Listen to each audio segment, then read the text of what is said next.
اللهم صل وسلم وبارك عليك يا حبيبي يا رسول الله، عليها أفضل الصلاة والسلام. بص بقى معانا ايه، معانا ديوك بلدي من على السطح.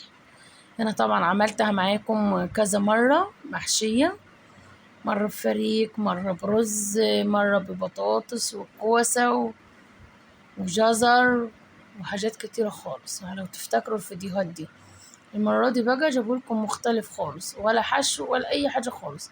يا دوب حطيت الكبد والجوانس جواهم وكتفتهم زي ما انتوا شايفين كده بنفس الشكل ده، ونضفتهم وريشتهم ما خليتش فيهم حاجة خالص. وأنا طبعا نقعاهم من الليل بخل وملح. وادي المية ابتدت تسخن، ومعايا طماطميتين وبصلاية وهحطهم فيها. طبعا ده الحاجات، البصلاية والطماطماية دي بتحوش نسبة يعني لو في زفارة ولا في أي حاجة فيها بيتحشوا كده. بس طبعا الطيور نظيفة مربيها هنا على ايدي، ولا بتنزل الشارع ولا أي حاجة زي الطيور التانية، لا دي نظيفة وما شاء الله جوا العشة.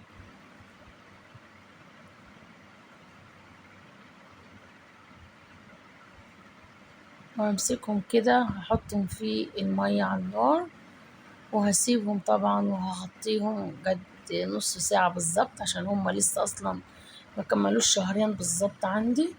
لو تفتكروا طبعا أنا عملت لكم فيديو في أول رمضان لما جبتهم. وادي كده اهم، وهغطيهم طبعا وهسيبهم مع نفسهم لحد ما يطيبوا خالص، عشان بعد كده ان شاء الله هنحطهم في الفرن وهيبقوا جميل وهيبقى طعمهم عسل ان شاء الله. واتمنى طبعا اللي اول مرة يشوف القناة ما ينسينيش باللايك والاشتراك في القناة وتفعيل الجرس عشان يوصل لكم كل جديد. ومعانا ايه تاني، معايا الفاصوليا دي المصفرة مش عاجباني، بص مصفرة ومرضانة الصراحة. المرة اللي عندنا هنا أصلا ما عندهاش ضمير، بتبيع وخلاص. فيا رب ارزقها وارزقنا يا رب. برضه احنا مش عاوز يقطع عليك متعاش حد، برضه بنجيب منها وكده، بس يعني مش عاجباني. بس أنا الوحشة لجحتها طبعا، والحلوة عملت كله، فصصتها وعملتهم. ومعانا طماطم حمرا حلوة خالص. الطماطم رخصت يا بنات، الطماطم رخصت، بقيت الطماطم المجنونة بقي الكيلو ب5 جنيه. ودي ادي البسلة، انا طبعا هفصصها، بقول لكم تاني اللي انا هفصصها. والصفرة هحوشها والحلوة هعملها. ودي طبعا كانوا بصلتين كده كبار للتقلية. وادي كده عملت البصلتين.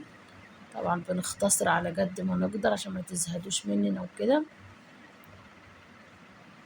طبعا حطيت السمن وهبتدي اقلب في البصلة.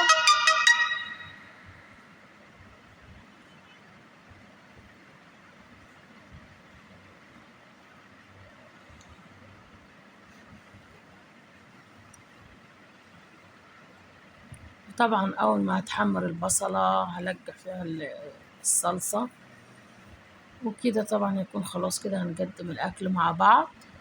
وادي طبعا الاكلة اللي كانت بتاعتنا النهاردة. ادي الرز، طبعا عملت رز طبعا عشان نختصر الفيديو كده.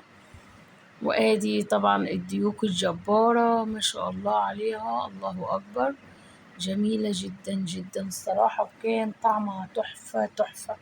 انا اول مرة في حياتي اكلها، اول مرة في حياتي اكل الديوك البلدي الصراحة. اكلتها النهاردة عشان بعد ما سلقتها زي ما انت شفتوا كده مش راضية تتكسر معايا.